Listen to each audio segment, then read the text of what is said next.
The night wind howled across the plains like a wounded animal, rattling the wooden beams of Preston Ingram's barn. He'd been about to turn in for the night when he heard it faint at first, barely distinguishable from the wind's moan, but unmistakable to anyone who'd been around infants before. A baby's cry. Preston froze, one boot on the bottom step of his porch. In the 4 years he'd owned this ranch 10 miles outside of Silver Ridge, Colorado, he'd never once heard anything like that. At 32, the bachelor rancher lived alone, his nearest neighbor 3 miles away. The cry came again, more urgent this time.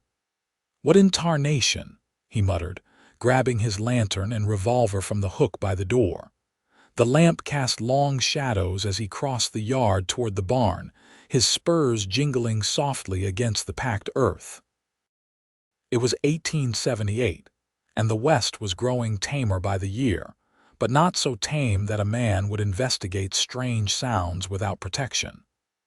The Indian Wars had mostly moved north, but there were still plenty of danger's drifters, outlaws, and the unforgiving land itself. Preston pushed open the barn door, the hinges groaning in protest. The familiar smell of hay, horses, and leather greeted him as he raised his lantern higher. "Hello," he called out, his deep voice echoing in the cavernous space. His 4 horses nickered nervously in their stalls. Something had them spooked. The baby's cry grew louder, coming from the back of the barn where he stored extra hay. Preston moved cautiously between the stalls, his boots crunching on scattered straw. When he rounded the last stall, the lamplight fell upon a sight that stopped him cold. A young woman lay crumpled against a hay bale, her face pale as moonlight. A small bundle wiggled in her weakly protective arms, the source of the cries. Blood stained the woman's tattered dress and the hay beneath her.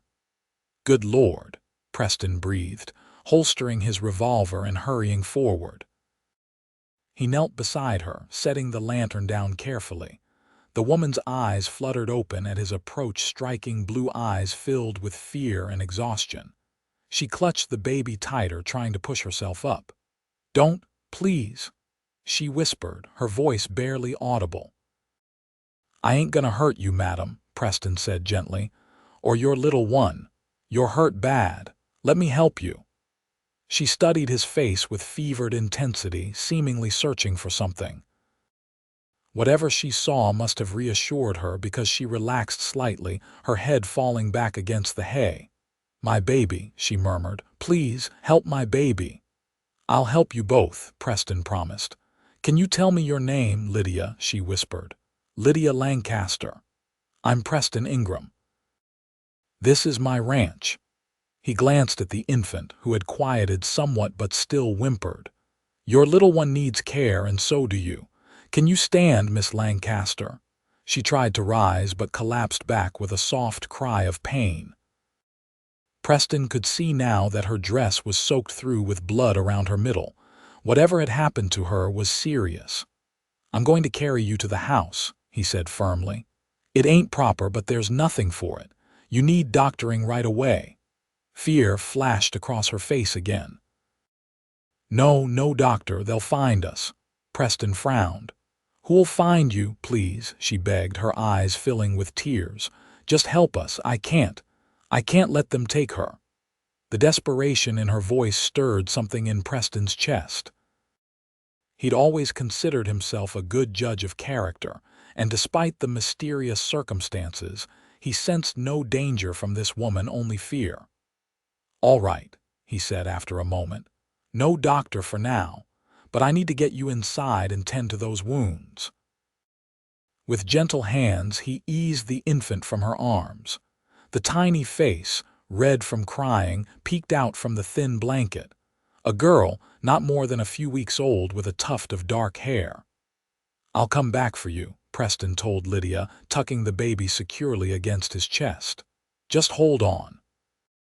He hurried to the house, the infant quieting against the steady rhythm of his heartbeat. Inside, he quickly arranged a makeshift bed of blankets in a drawer from his dresser, placing it on the kitchen table. He laid the baby down as carefully as if she were made of porcelain. "There now, little lady," he murmured, surprised at the tenderness in his own voice. "Let me get your mama." When he returned to the barn, Lydia's eyes were closed, her breathing shallow. Preston gathered her into his arms, alarmed at how light she felt. Her head lolled against his shoulder as he carried her across the yard. Inside the warm kitchen, he laid her on his bed, which he dragged closer to the fire. The baby began to fuss again, tiny fists waving in the air. "Hang on, both of you," Preston said, moving with purpose now. He'd lived alone long enough to know basic doctoring. He cut away the bloodied portion of Lydia's dress to reveal a knife wound in her side, deep, but clean. Someone had tried to kill her, not just hurt her. The thought made his jaw clench with anger. Preston cleaned and bandaged the wound as best he could, then helped Lydia swallow some laudanum for the pain. Throughout his ministrations, she drifted between consciousness and fevered sleep, murmuring words he couldn't catch. The baby's cries grew more insistent. "She's hungry," Lydia whispered when she came to again. "There's, in my bag." Preston found a small satchel beside where she'd been lying in the barn. Inside was a glass bottle and rubber nipple, along with some powdered milk. There were also a few baby clothes, a small blanket, and $50, a substantial sum. This wasn't a woman who'd planned to be on the run for long. Following Lydia's faint instructions, Preston prepared the bottle and held it to the infant's mouth. The baby latched on eagerly. "What's her name?" he asked, looking over at Lydia. "Charlotte," she replied, a small smile softening her pain-lined face. "After my mother." "That's a fine name," Preston said. "How old is she?" 3 weeks yesterday." Lydia's eyes filled with tears. I never thought." "SHH," Preston soothed. "You don't need to explain anything right now. Just rest." For 3 days, Preston cared for mother and child with a dedication that surprised even himself. He'd never considered himself the nurturing type. His own parents had died when he was young, leaving him to be raised by an uncle who believed boys became men through hard work and harder discipline. Preston had left home at 16, working cattle drives across Texas, before saving enough to buy this small ranch in Colorado. Lydia's fever broke on the second night. By the third morning, she was able to sit up and feed Charlotte herself, though the effort clearly exhausted her. "You saved our lives," she said as Preston brought her a bowl of broth. "I don't know how to thank you." "No need for thanks," Preston replied, suddenly awkward. He hadn't realized until that moment how beautiful Lydia was, now that some color had returned to her cheeks. Her dark blonde hair fell in waves around her shoulders, and those blue eyes seemed to see right through him. "There is every need," she insisted. "You took in 2 strangers, risked your reputation, spent your time and supplies on us." Preston shrugged, uncomfortable with her gratitude. "Anyone would have done the same." "No," Lydia said with conviction. "They wouldn't have. Trust me on that." Over the next few days, as Lydia grew stronger, Preston found himself sharing meals with her at his small table, talking more than he had in years. He told her about his ranch, his dreams of expanding it someday, the 4 horses he was training. She listened with genuine interest, asking thoughtful questions. But whenever he gently probed about her past or how she'd come to be wounded in his barn, Lydia would change the subject or suddenly need to tend to Charlotte. A week after their arrival, Preston was chopping wood outside when he saw a cloud of dust on the horizon, riders coming toward his ranch. A bolt of protective instinct shot through him. He hurried inside, where Lydia was washing dishes with one hand while cradling Charlotte in the other. "Someone's coming," he said. 3 riders, maybe 4. The plate Lydia was holding crashed to the floor, shattering, her face drained of color. "It's them," she whispered. "Oh God, they've found us." Preston didn't ask who they were. The terror in her eyes told him all he needed to know. "Get your things," he ordered. "There's a cellar door under the rug in my bedroom. You and Charlotte hide down there. Don't make a sound no matter what you hear." Lydia nodded, already moving. "Preston," she said, turning back briefly, "be careful, these men, they're dangerous." "So am I when I need to be," he replied, checking his revolver. Once Lydia and Charlotte were safely hidden in the cellar, Preston went out onto the porch, his rifle casually but visibly propped against the railing. He stood with seeming relaxation, thumbs hooked in his belt as the riders approached. There were 3 of them rough-looking men dressed in dusty black, the kind Preston had seen hanging around saloons looking for trouble. The leader, a tall man with a jagged scar running down one cheek, reined in his horse a few yards from the porch. "Afternoon," Preston called. "Something I can help you gentlemen with," the scarred man smiled, revealing a gold tooth. "Maybe. Name's Thorne. These are my associates, Mills and Dawson. We're looking for a young woman and a baby. Heard in town they might be around these parts." "That's so," Preston replied evenly. "Ain't seen no woman and baby, just me here." Thorne's eyes narrowed. "Mind if we take a look around? The woman's my sister-in-law, you see. Ran off with my brother's child after he passed. Family's mighty worried about her state of mind." It was a plausible story, but Preston didn't believe it for a second. No worried family member had ever made his skin crawl the way this man did. "Actually, I do mind," Preston said, his tone hardening slightly. "This is private property." The man called Mills spat on the ground. Awful defensive for a man with nothing to hide. Not defensive, just particular about uninvited guests. Preston's hand drifted closer to his revolver. "Now I've got work to do. You gentlemen have a good day." Thorne's smile disappeared. "Listen here, Cowboy. That woman stole something that belongs to me, something valuable. I am to get it back." "Like I said, ain't seen no woman," Preston repeated. "But I'm curious what she could have stolen that's worth tracking her across the territory." A tense silence fell. The 3 men exchanged glances. "That ain't your concern," Thorne finally said. "But I'll make you an offer. You see her, you let us know. There's $50 in it for you." "I'll keep that in mind," Preston said noncommittally. The men lingered a moment longer, clearly unsatisfied but without justification to push further. Finally, Thorne touched the brim of his hat. "We're staying in town at the Silver Dollar Hotel. Don't wait too long if you see her. Offer expires when we leave the territory." He turned his horse, the others following suit.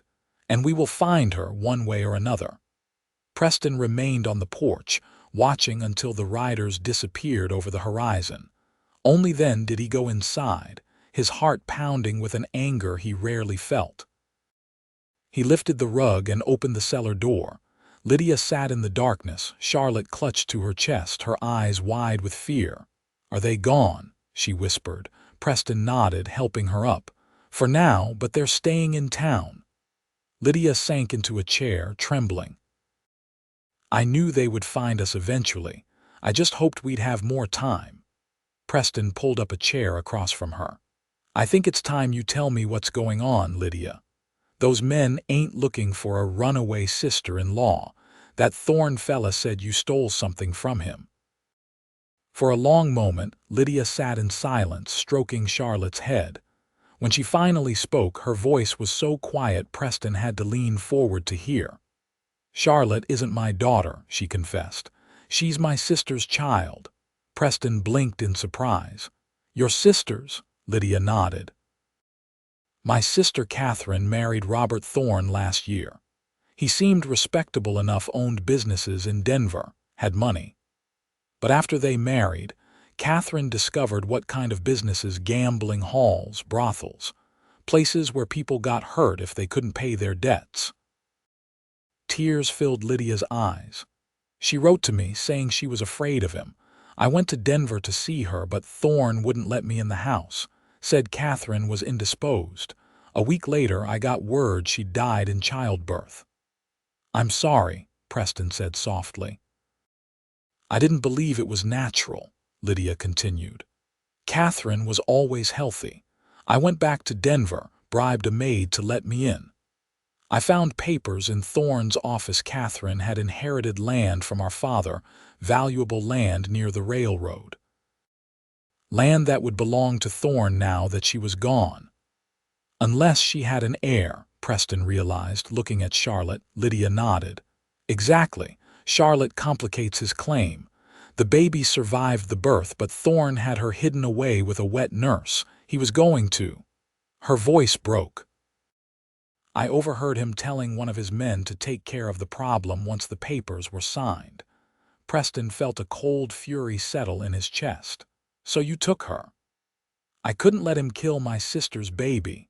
Lydia's voice rose before she controlled it again. I paid the wet nurse to let me see Charlotte, then I just ran with her. I knew Thorne would come after us, but I thought if I could get far enough away. How'd you get hurt?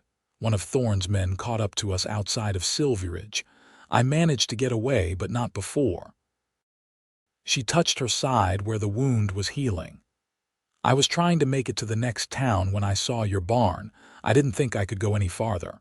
Preston stood up, pacing the small room as he absorbed her story. You got any proof of this? Of what Thorne did to your sister? Lydia hesitated.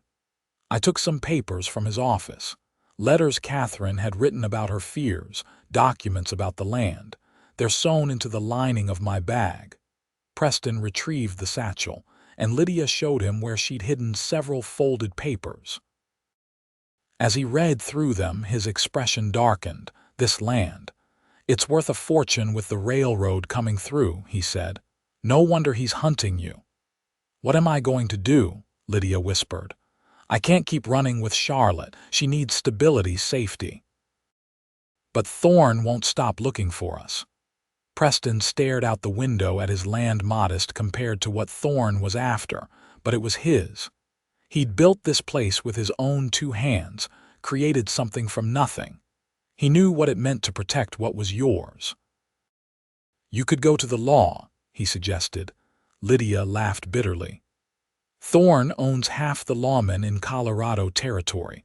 The other half won't risk crossing him for a woman with no standing and stolen evidence. She wasn't wrong. The law out here still favored men of means, regardless of how those means were acquired. Preston made his decision then, though he'd been moving toward it since the moment he found Lydia and Charlotte in his barn. You'll stay here, he said firmly. Both of you. I've got a spare room that's just gathering dust. We'll say you're my cousin, come to help out after being widowed. No one in these parts knows enough about me to question it. Lydia stared at him, hope and disbelief warring in her expression. You can't do that. It's too dangerous. Thorne will come back. Let him, Preston said, his jaw set. This is my land, my home, and I protect what's mine. The words hung in the air between them, carrying more meaning than he'd intended. Lydia looked down at Charlotte, then back at Preston. Why would you do this for us? You barely know us. Preston couldn't quite explain it himself. He only knew that the thought of Lydia and Charlotte leaving created a hollow feeling in his chest he couldn't abide. Maybe I'm tired of being alone, he said finally. Or maybe I just can't stand seeing someone like Thorne win. Either way, my mind's made up unless you'd rather go. No, Lydia said quickly. I mean, if you're certain, we'd be grateful to stay, at least until I figure out a more permanent solution. Preston nodded, oddly relieved. Then it's settled. I'll ride into town tomorrow, see what folks are saying about Thorne and his men. Best we know what we're dealing with. That night, with Lydia and Charlotte settled in the small room that had once belonged to a ranch hand, Preston sat on his porch watching the stars. He just made himself responsible for 2 lives, possibly putting his own at risk in the process. By all rights, he should be second-guessing himself. Instead, he felt more certain than he had in years. The next morning, Preston rode into Silveridge, a small but growing town that served as a supply point for the surrounding ranches. He hitched his horse outside the general store and went inside, nodding to Mrs. Parker behind the counter. "Morning, Preston," she greeted him warmly.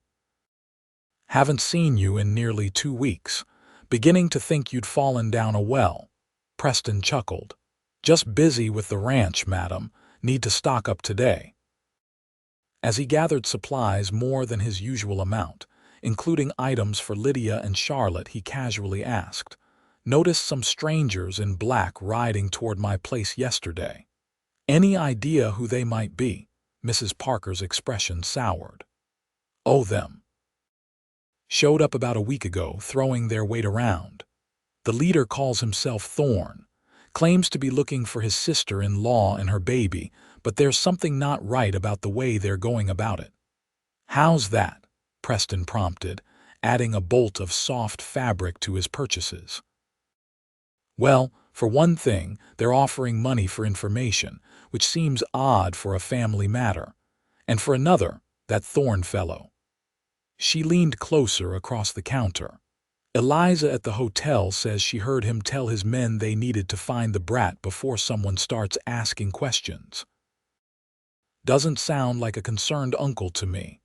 "No, it doesn't," Preston agreed grimly.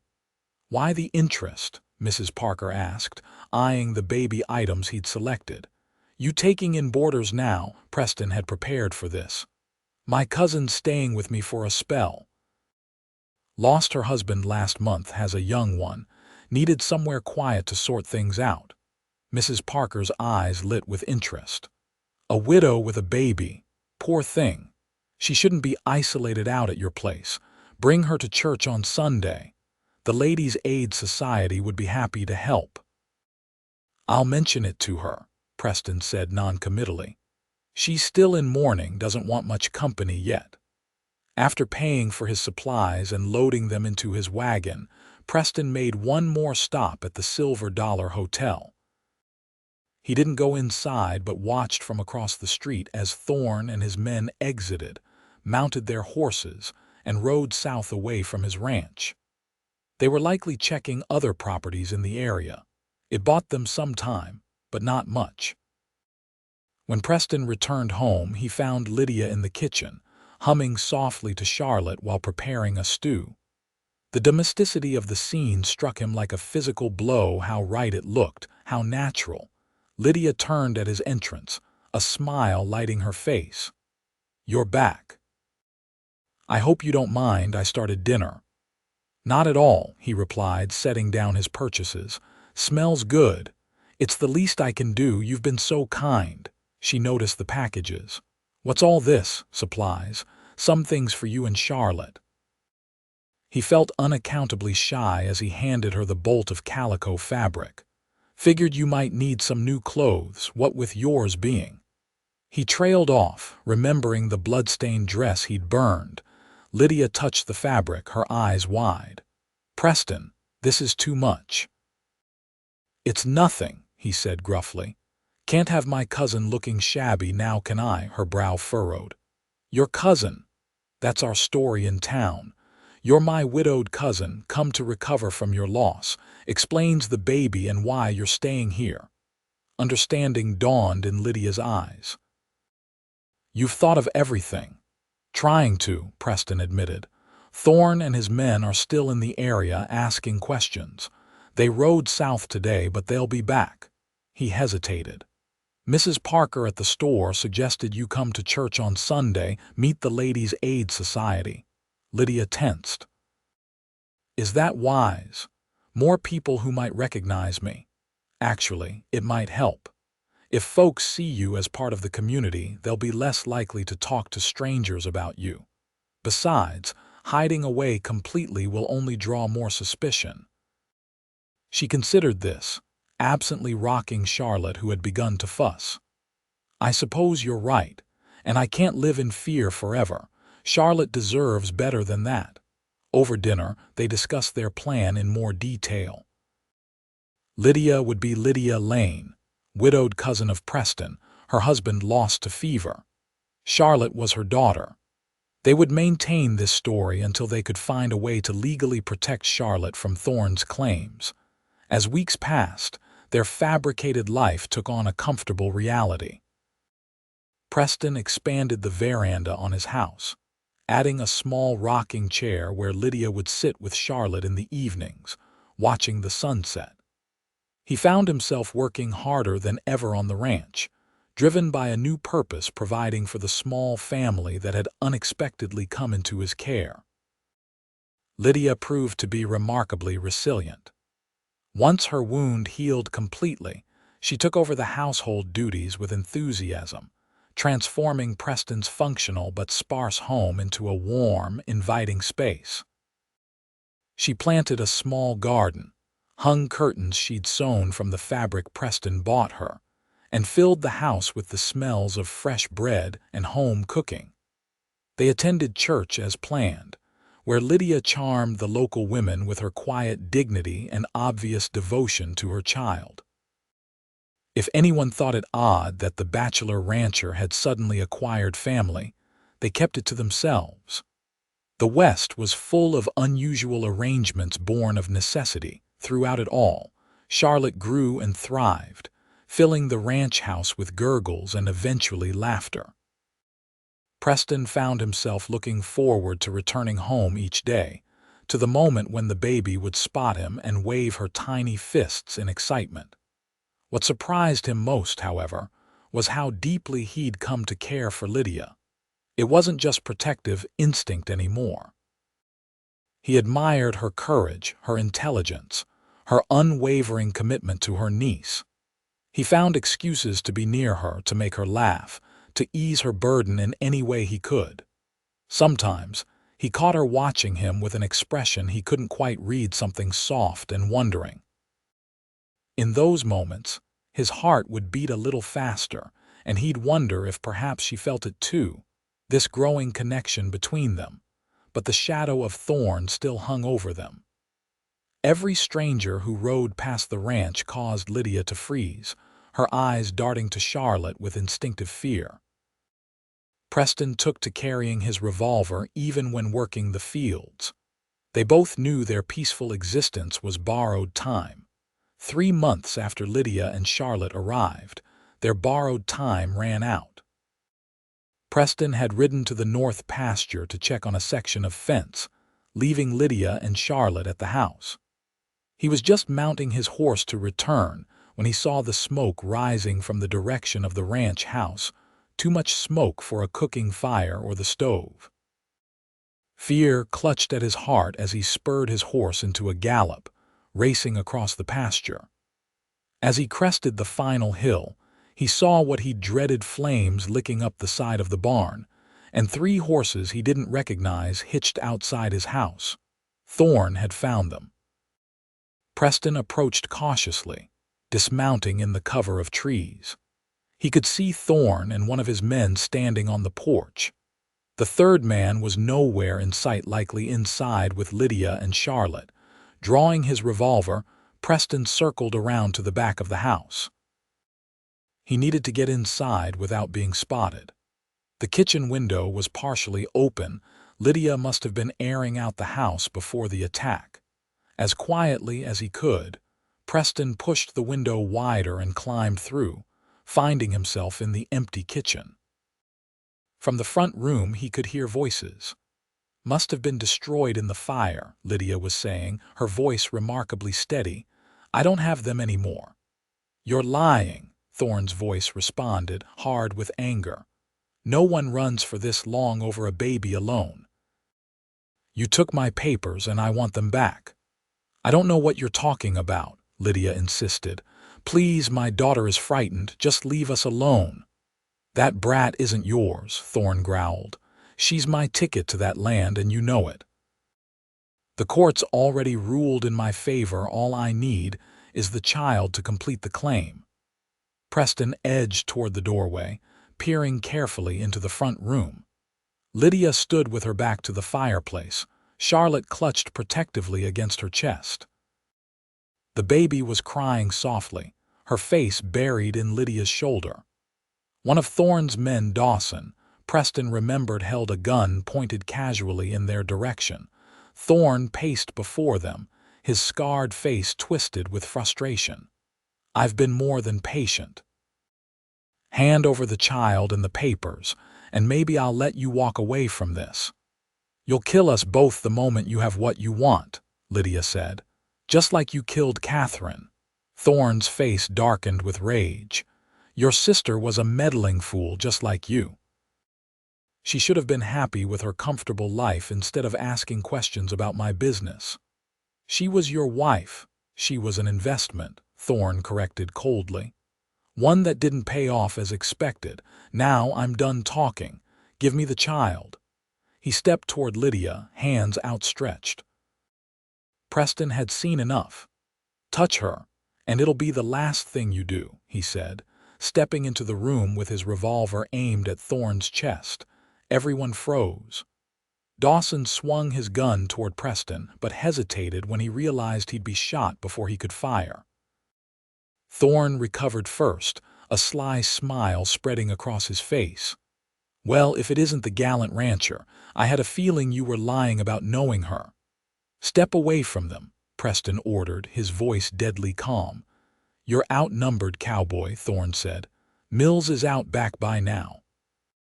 You might get me, but my men will kill you and take what I came for anyway." Preston didn't waver. "Your man Mills won't be joining us. He was setting fire to my barn when I put a bullet in him." It was a bluff. Preston had no idea where the third man was, but doubt flickered in Thorne's eyes. "Even if that's true, it's still 2 against 1, Thorne said, though with less confidence. "And I'm guessing you won't risk a shootout with the woman and baby in the room." "That's where you're wrong," came a new voice from the kitchen doorway. "It's 2 against 2. Sheriff Thomas Miller stepped into the room, his shotgun trained on Dawson. Preston had never been so glad to see the lawman in his life. "Sheriff," Thorne said smoothly, "this is a private matter. This woman has stolen my property. Save it," Miller interrupted. "I've heard enough." He looked at Preston. "Mrs. Parker was worried when she saw these men heading toward your ranch. Said they'd been asking strange questions about your cousin. I decided to ride out and check things weren't amiss." The sheriff had arrived just in time to hear Thorne's confession about Catherine. It was enough to change everything. "Marshal Dawson, drop your weapon," Miller ordered. "Mr. Thorne, you're under arrest on suspicion of murder, arson, and a few other charges I'll think of on the ride back to town." For a tense moment, it seemed Thorne might resist. Then his shoulders slumped, the fight going out of him. Dawson placed his gun on the floor, raising his hands.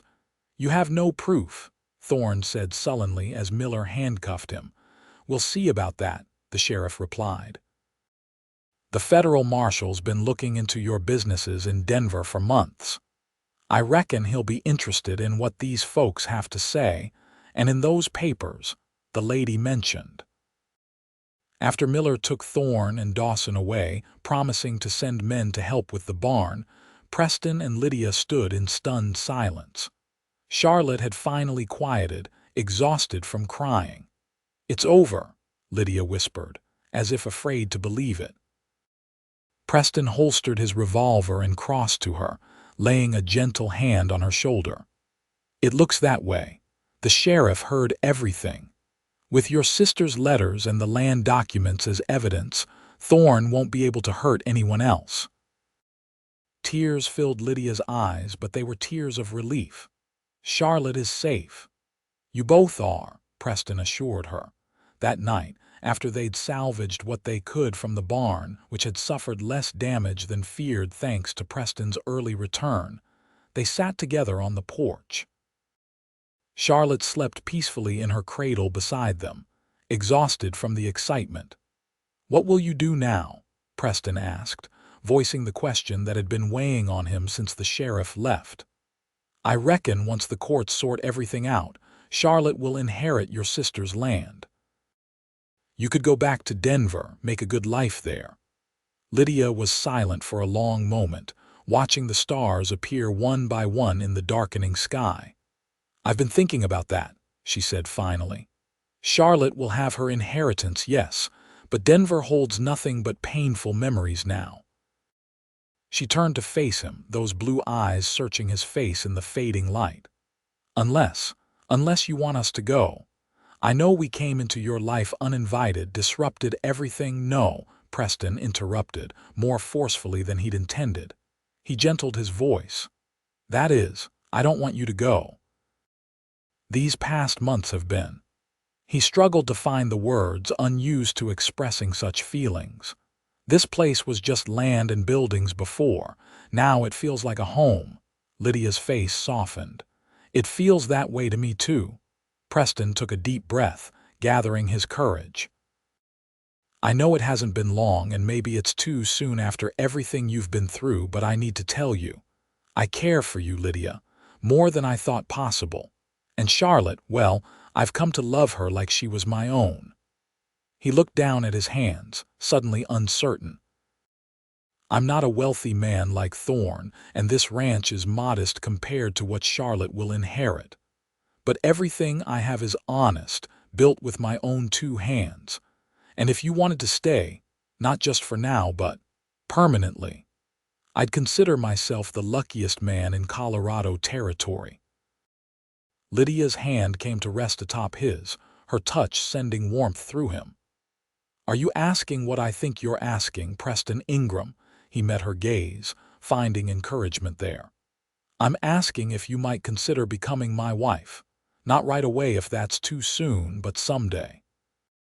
I'm asking if you'd let me help you raise Charlotte, be a father to her. I'm asking if you could see a future here with me." Tears shimmered in Lydia's eyes, but her smile was radiant. "I started falling in love with you the moment you found us in that barn," she confessed. "When you could have turned us away, you took us in. When you could have handed us over to Thorne, you protected us. You gave us a home when we had none." She squeezed his hand. "Yes, Preston, I would be honored to be your wife, to build a life here with you, to raise Charlotte together." Relief and joy flooded through him. Preston leaned forward slowly, giving her time to pull away if she wished. When she didn't, he kissed her gently, a promise of all the tomorrows to come. They were married that autumn, in a small ceremony attended by the townsfolk who had come to know and respect them. Sheriff Miller stood as Preston's best man, a friendship forged in the aftermath of Thorne's arrest. The federal marshal had indeed been interested in Lydia's evidence, leading to multiple charges against Thorne that would keep him imprisoned for many years. Charlotte, dressed in a tiny white dress Lydia had sewn, was the center of attention, a happy, healthy 6-month-old with no memory of the danger she'd once faced. As part of the wedding ceremony, Preston formally adopted her, making official what had been true in his heart for months. The courts eventually ruled that Charlotte would inherit her mother's land when she came of age, with Lydia as trustee until then. It would ensure the girl's future was secure, though Preston was determined she would want for nothing regardless. With the money from leasing the Denver property to the railroad, they expanded the ranch, building a larger house with a nursery that would eventually house not just Charlotte, but the 3 siblings who would join her over the years, 2 brothers and a sister, all with Preston's dark hair and Lydia's blue eyes. On the 10th anniversary of the night Preston found Lydia and Charlotte in his barn, they stood together on the porch of their home, watching their children play in the yard with the dogs. The ranch had prospered beyond Preston's wildest dreams, becoming one of the most successful in the county. "Do you ever think about how differently things might have turned out?" Lydia asked, leaning against his shoulder. "If you hadn't heard Charlotte crying that night." Preston slipped his arm around his wife's waist, pulling her close. "I try not to dwell on what might have been. But I thank God every day that you found your way to my barn." Lydia smiled up at him. "Providence, my mother would have called it. "Whatever it was," Preston said, "it gave me more than I ever knew to wish for. A family. A home filled with love." He kissed her tenderly. And it all started with a baby's cry in the darkness. As the sun set over the Colorado plains, painting the sky in brilliant oranges and pinks, they called the children in for supper. Charlotte, now 10 years old and the spitting image of the aunt who had risked everything to save her, herded her younger siblings toward the house with the natural authority of a firstborn. Preston watched them file in, his heart full to bursting. From the ashes of tragedy had come a love story more beautiful than any he could have imagined, all because he'd followed the sound of a baby crying in his barn on a cold spring night so many years ago.